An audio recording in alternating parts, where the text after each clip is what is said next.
পাকিস্তানের জনপ্রিয় অভিনেত্রী দুরে ফিশান সেলিম জানিয়েছেন, একবার একটি অভিজাত ৫ তারকা হোটেল থেকে তিনি জায়নামাজ চুরি করেছিলেন।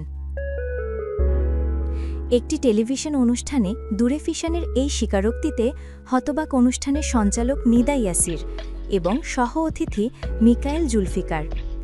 এমন স্বীকারোক্তির পর তাকে নিয়ে সামাজিক যোগাযোগ মাধ্যমে আলোচনা সমালোচনা হচ্ছে। সেই অনুষ্ঠানে অভিনেত্রী বলেন, আমি একবার একটি বড় হোটেল থেকে একটি জায়নামাজ চুরি করেছিলাম, কারণ সেটি খুবই নরম এবং দারুণ ছিল। তার কথা শুনে দর্শক শ্রোতারা হেসে উঠলে অভিনেতা মিকায়েল জুলফিকার অবাক হয়ে পাল্টা প্রশ্ন করেন, নামাজের পার্টি চুরি করতে কি আপনার লজ্জা লাগেনি? জবাবে অভিনেত্রী বলেন, আমার মনে হলো যেহেতু এটি আমি নামাজ পড়ার জন্য ব্যবহার করব, তাই হয়তো আল্লাহ আমার এই কাজটি ধরবেন না।